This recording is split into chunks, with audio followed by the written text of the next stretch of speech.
Hello mga kachichi! Sa araw na ito, samahan nyo kami na mamili dahil nakakita na naman tayo ng sale. Huwag natin palampasin. Let's go! Nga pala mga B, i-share ko lang sa inyo, hindi naman kami araw-araw na pumupunta ng grocery. Actually, every 2 weeks talaga yung schedule namin.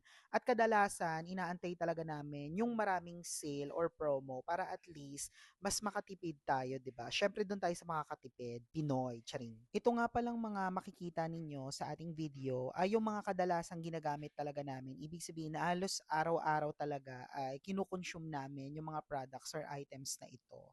So, nandyan yung mga sibuyas, bawang, pipino, kasi yan yung mga araw-araw talaga na kinakain namin parehas. Charot, feeling healthy, eme lang. Pero ayun nga mga B, hindi ko alam kung bakit, pero na-enjoy ko talaga every grocery time namin dito, yung pamamalengke. Tapos natutunan ko rin dito talaga yung paglilista, kung ano lang yung kailangan, yun lang yung bibilhin mo. Charing, pero bumili kami ng manok na to, o 'di ba? Kasi nga tamad na kami magluto, Diyos ko dai. Pero ayun na nga, meron dito mga tinapay na naka-sale, o 'di ba? Tapos buy one take one, tapos pag kumuha ka ng isa, kalahati lang yung babayaran mo. So malaki din talaga yung matitipid. Kaya by schedule yung mas magandang pamimili.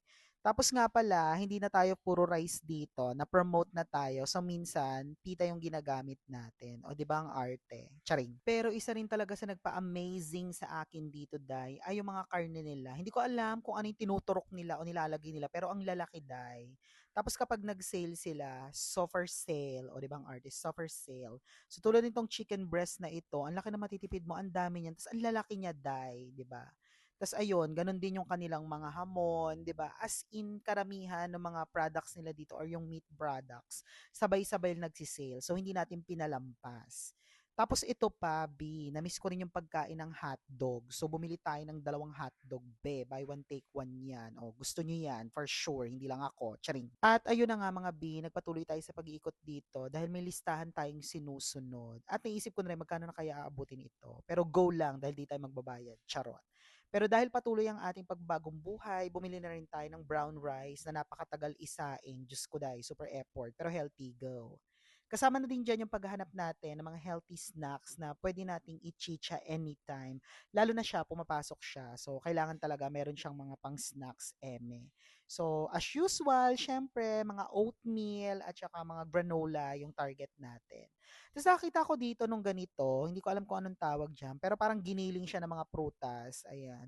Mukha siyang healthy, tapos mukha rin masarap. So kumuha tayo niyan, try lang natin. Pero feeling ko pang baby 'yon, pero hayaan mo na, 'di ba?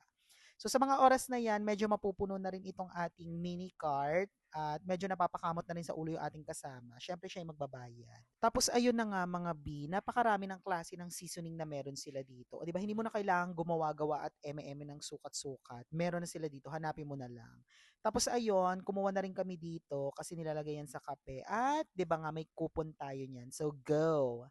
After niyan ay pumunta na kami dito sa may frozen section. So, ayan, kumuha kami dito ng frozen veggies, yan. Para kunyari talaga ganap na ganap yung pagiging healthy natin.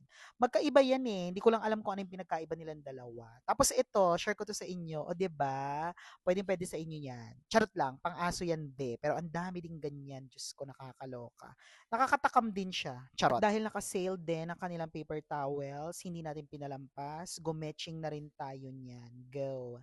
After nun ay nag-self-checkout na kami. So tayo mag-i-scan. Tayo din ang magpapak ng ating pinamili. O di ba gusto mo yon.